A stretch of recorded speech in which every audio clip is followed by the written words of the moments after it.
আর তিনি যে হাটে হাঁড়িটা ভেঙেছেন এই খবরটা দিয়েছে আদানির এনডিটিভির প্রতিবেদনে যা জানা গিয়েছে তা হলো ইন্দোনেশিয়া বিশ্ববিদ্যালয়ের এক অনুষ্ঠানে অপারেশন সিন্দুর নিয়ে আলোচনা চলাকালীন তিনি বলেছেন ভারত কিছু যুদ্ধ বিমান খুইয়েছে। মনে করুন, ভারত কিছু যুদ্ধ বিমান খুইয়েছে, তবে তার কারণ রাজনৈতিক বাধা ছিল। Brought out by Bapa Tommy Domtomo that India lost a lot of aircrafts. I may not agree with him that India lost so many aircrafts, but I do agree that we did lose some aircraft, and that happened only because of the constraint given by the political leadership to not attack the military establishment or their air defenses.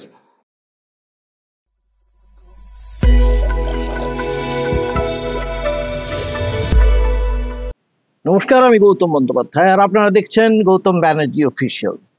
যারা আমার channel দেখছেন তাদের কাছে আমি কৃতজ্ঞ। আপনাদের সকলকে স্বাগত। আপনারা আমার চ্যানেল যদি সাবস্ক্রাইব করেন এবং শেয়ার করেন আমি খুব খুশি হব। কমেন্ট করলে তো আরো খুশি হব। তবে সবার আগে বলি, ওই নোটিফিকেশন আইকনটা, বেলটা অন করে দেবেন। আমি আগের এপিসোডে বলেছি কিভাবে ভারত বিশ্বে একঘরে হয়ে যাচ্ছে, একঘরে, এবং এটা যে কতখানি চিন্তার বললেও ভুল হবে, দুশ্চিন্তার, তা অনেকেই কল্পনাতেও আনতে পারছেন না। এরপরে আরেকটা এপিসোডে বলবো আমেরিকা কিভাবে কত ধরনের পরোক্ষ এবং প্রত্যক্ষ চাপ ভারতের উপর সৃষ্টি করছে তাদের সমস্ত পণ্য রপ্তানির ক্ষেত্রে। এই যেটাকে বলছে, যেটা আমেরিকা ট্রাম্প বলেছেন ট্রেড ওয়ার, আর ভারতের ক্ষেত্রে খুব মিষ্টি কথাই বলছেন ভারতের সঙ্গে তার বাণিজ্য চুক্তি হবে, খুব ভালো রকমের বাণিজ্য চুক্তি হবে। কি হবে আমরা এখনো জানি না, কতখানি হবে তা আমি জানি না, কিন্তু এটুকু জানি খুবই দুশ্চিন্তার। কারণ এমন এমন শর্ত, অলিখিত শর্ত সেখানে থাকছে, আমি পরের এপিসোডে তার আমি প্রমাণ দেবো কয়েকটা, মানে কিভাবে তারা চাপটা সৃষ্টি করেছে।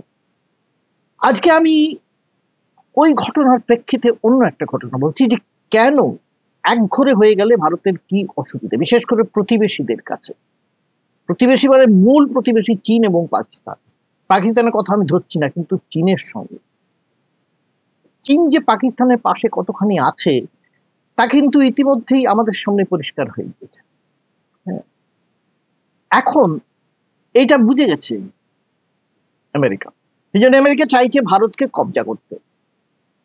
যদি সেটা করে নিতে পারে তাহলে মোদী সরকার কিন্তু বিশ্বে নিজেকে একলা করে ফেলবেন, এবং তাহলে তা ভারতের সার্বভৌমত্বের পক্ষে একটা লজ্জার বিষয় হবে। এই যে অপারেশন সিন্দুর হয়েছে তাতে কিন্তু বোঝা গেছে চীন পাকিস্তানের পাশে দাঁড়িয়েছে। আজ তিনটে ঘটনা বলবো পরপর বিশ্লেষণ করে, কেন অবিলম্বে ভারতের পররাষ্ট্রনীতি নিয়ে মোদী সরকারের একই সঙ্গে কড়া এবং একই সঙ্গে কুশলী, অত্যন্ত কুশলী অবস্থান নেওয়া প্রয়োজন। মানে কূটনৈতিক আলোচনা কোথায় নিয়ে যাওয়া দরকার, এবং অন্যদিকে কড়া অবস্থান নেওয়া দরকার। প্রথমে পাকিস্তানের কথা ধরা যাক। পাক সেনাপ্রধান আমেরিকার প্রেসিডেন্টের দাওয়াতের নেমন্তন্ন খেয়ে এসে নিজের দেশে ফিরে গলা শিরা ফুলিয়ে কার্যত ফের ভারতকে সতর্ক বার্তা দিয়েছেন। ভাবুন, যে পাকিস্তানের হুমকিকে আমরা এতদিন রসিকতা করে বলে এসেছি, হাতি ঘোড়া গেল তল, মশা বলে কত জল, সেই পাক সেনাপ্রধান আসিম মুনির বলেছেন ভারত যদি ভবিষ্যতে ফের পাকিস্তানের উপর হামলা চালায় তাহলে তার প্রতিক্রিয়া অনেক অনেক বেশি ভয়ঙ্কর হবে। ভাবুন, পহেলগামের জঙ্গি হামলাকে তিনি গুরুত্বই দিচ্ছেন না, বিন্দুমাত্র গুরুত্ব দিচ্ছেন না। তিনি বলেছেন সীমান্তে উত্তেজনা বৃদ্ধির জন্য ভারতই দায়ী, একমাত্র ভারত দায়ী। Into none, India tends to exploit its so-called strategic relevance, hubristic mindset, and military capacitation for adventurism aimed at political gains. In recent years, under the pretext of counter-terrorism, India's political leadership, marked by a troubling absence of strategic foresight, has twice undertaken acts of unprovoked aggression against Pakistan. On both occasions, their recklessness was met with Pakistan's resolute response. কোথায় বলেছেন? করাচিতে পাকিস্তান নেভাল একাডেমিতে ভাষণ দিতে গিয়ে ভারতকে তুচ্ছ জ্ঞান করে তিনি আবার কটাক্ষ করেছেন। কটাক্ষ করে বলেছেন ভারতের কোনো কুশলী দূরদর্শিতাও নেই, তাই ভারত এভাবে পাকিস্তানের উপরে প্রথম হামলা চালিয়েছিল। অর্থাৎ পেহেলগামের হামলা তারা তো চালায়নি, ভারতই প্রথম হামলা চালিয়েছে পাকিস্তানের উপরে। আর তার বক্তব্য এই জন্য এই অঞ্চলকে, এই যে এন্টায়ার রিজিয়নকে স্থিতিশীল রাখতে পারে একমাত্র পাকিস্তান। তার সাফ কথা হচ্ছে কি জানেন, যে পাকিস্তান ভারতের একতরফা সেনা আক্রমণের জবাব দিয়েছে, ভারত কোনো উস্কানি ছাড়াই নাকি আক্রমণ করেছিল। কিন্তু এখানেই তিনি থামেননি, সেটাই ভয়। In Indian illegally occupied Jammu and Kashmir, we stand firm with the Kashmiri people for their right of self-determination, for the resolution of the internationally recognized long-standing dispute in accordance with the United Nations Security Council resolutions and the aspirations of the people of Kashmir. What India tends to term as terrorism is in fact the legitimate struggle as per the international conventions. এখানে ফের তিনি কাশ্মীর প্রসঙ্গ টেনে এনেছেন, এটাই সবচেয়ে মারাত্মক। তিনি বলছেন যেসব কাশ্মীরি ভাইয়েরা ভারতের বিরুদ্ধে লড়াইয়ে আত্মবলিদান দিয়েছেন, মানে কাদের কথা বলছেন বুঝতেই পারছেন, মূলত জঙ্গিদের কথাই বলছেন, তাদের কথা স্মরণে রাখতে হবে। এই কথা থেকে অনুমান করা যাচ্ছে যে পাকিস্তান কিন্তু ভারতকে আক্রমণের প্রস্তুতি নিয়ে চলেছে। তার দাবি হচ্ছে কাশ্মীরি নাগরিকদের আশা আকাঙ্ক্ষাকে রূপ দেওয়ার জন্য রাষ্ট্রপুঞ্জের সিদ্ধান্ত মোতাবেক কাশ্মীর সমস্যার সমাধান করতে হবে। মানে এখনো বলছে কাশ্মীর সমস্যার সমাধান করতে হবে, পাকিস্তানের সঙ্গে বসতে হবে।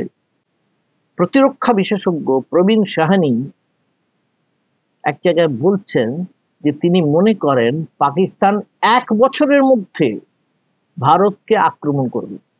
এতদূর তিনি বলছেন, কারণ একটাই কারণ, এই অপারেশন সিন্দুরের সময় ভারতের বিমান বাহিনী ত্রুটি বিচ্যুতি তারা দেখে নিয়েছে, এবং আগামী দিনে যে যুদ্ধ হবে তাতে বিমান বাহিনীর একটা বিশাল দায়িত্ব থাকবে। এই যে ত্রুটি বিচ্যুতি ভারতের বিমান বাহিনী তারা দেখে নিল, তা দেখে তারা মনে করছে তারা এখন খুব ভালো অবস্থায় আছে। চীনের থেকে পাওয়া বিভিন্ন যন্ত্র দিয়ে তারা বুঝিয়ে দিয়েছে যে কিভাবে ভারতের বিমান বাহিনীকে কবজা করা যাবে। কি করে বুঝলো?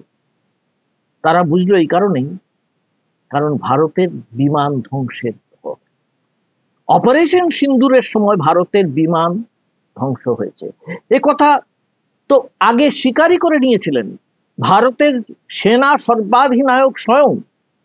কি হয়েছিল মনে আছে আপনাদের? মে মাসে সিঙ্গাপুরে ব্লুমবার্গ টিভির একটি সাক্ষাৎকারে তার কাছে জানতে চাওয়া হয়েছিল যে পাকিস্তান ভারতের কোনো যুদ্ধ বিমান ধ্বংস করেছে কিনা। অনিল চৌহান তখন বলেছিলেন, প্রথমে উত্তর দেন, প্রথমে একটু এড়িয়ে গেলেন, বললেন আমাদের কাছে যুদ্ধ বিমান ধ্বংসটা গুরুত্বপূর্ণ নয়, কেন সেটা ধ্বংস হলো সেটাই গুরুত্বপূর্ণ। তখন আবার তাকে প্রশ্ন করা হয়, তার মানে অন্তত একটা যুদ্ধ বিমান পাকিস্তানি হামলায় ধ্বংস হয়েছিল? এই প্রশ্নের জবাবে তিনি কোন রকমে হ্যাঁ বলেই কথাটাকে পাশ কাটান। Yes,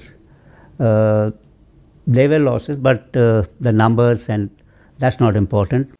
তিনি তো এড়িয়ে একটু বলেছিলেন, একটু ঠারে ঠোরে, কিন্তু জানতে বাকি হয়নি, সবাই জেনে গিয়েছিল।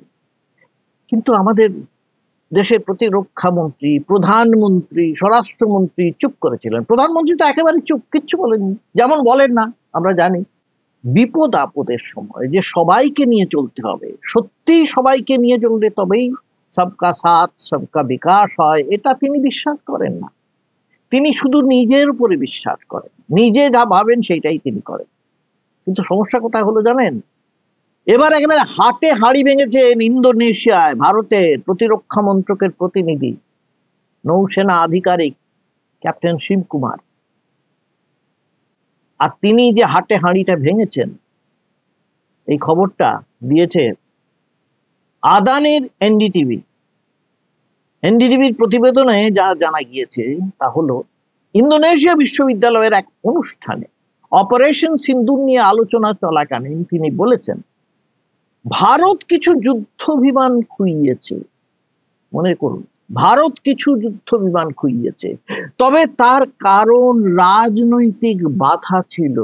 Brought out by Bapa Tommy Domtomo that India lost a lot of aircrafts. I may not agree with him that India lost so many aircrafts, but I do agree that we did lose some aircraft, and that happened only because of the constraint given by the political leadership to not attack the military establishment or their air defenses. এই captain কুমারের এই মন্তব্য প্রকাশে আসতেই বিতর্ক একেবারে ঝাঁপ দিয়ে পড়েছে এবং স্বভাবতই আসরে নেমে পড়েছে কংগ্রেস। কংগ্রেস নেতা জয়রাম রমেশ এক্স হ্যান্ডেলে লিখেছেন, প্রথমে সিঙ্গাপুরের চিফ অফ ডিফেন্স স্টাফ গুরুত্বপূর্ণ তথ্য প্রকাশ্যে এনেছিলেন, এবারে আরো এক প্রবীণ সেনাকর্তা গুরুত্বপূর্ণ তথ্য দিলেন। এবার স্বাভাবিকভাবে এখন উল্লসিত পাকিস্তান। শুধু উল্লসিত কেমন জানেন, সেই বিলাবল ভুট্টো সংসদে, পাক সংসদে বলছে তারাই এই যুদ্ধে নাকি জিতেছে ভারতের বিরুদ্ধে। এত দূর কথা। কিন্তু আমাদের প্রিয় প্রধানমন্ত্রী কি বলছেন? কিচ্ছু বলেন। তিনি বিদেশ সফর করে এসেছেন, কিন্তু তাকে তো এবার কিছু বলতে হবে, কারণ পাকিস্তান তো প্রকাশ্যে যা বলার বলেছে। অলক্ষ্যে রয়েছে চীন। চীনের সঙ্গে ভারতের বাণিজ্য কিন্তু কম নয়। মোদি শাহ জুটি সংসদে আর জনসভায় গাল ভরা কথা বলে ভক্তদের মনোরঞ্জন করতে পারেন, কিন্তু আজকের এই ভূরাজনৈতিক কূটনীতির মঞ্চে না, এই যাত্রা শিল্পকেও দেখতে চাইছেন না।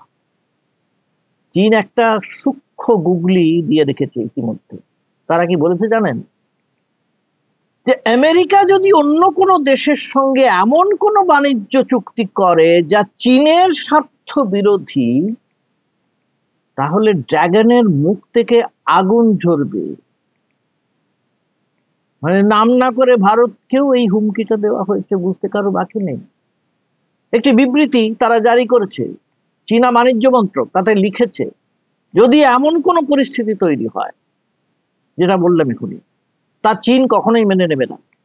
নিজেদের স্বার্থ রক্ষা করার জন্য কড়া পদক্ষেপ করা হবে। এটা চীনের বৈধ অধিকারের মধ্যে পড়ে। সাফ কথা জানিয়েছে চীনা বাণিজ্য মন্ত্রক। এবারে সাফ কথা ভারতকেও জানাতে হবে, আবার একই সঙ্গে কুশলী পথেও হাঁটতে হবে। একদিকে কূটনীতি, আরেকদিকে কড়া মনোভাব। খুব কঠিন কাজ। আমাদের প্রতিরক্ষা দপ্তর সেটা পারবে কিনা আমরা জানি না, বিদেশ মন্ত্রক যে পারবে না সেটা আমরা বুঝে গিয়েছি। কাজে যা দায়িত্ব নেবা প্রধানমন্ত্রীকে নিতে হবে, স্বরাষ্ট্রমন্ত্রীর কাজ এটা নয়। কারণ 4 জন জঙ্গি না 6 জন জঙ্গি কতজন এসেছিল তাও আমরা এখনো জানি না, এবং তারা কোথায় তাও আমরা জানি না।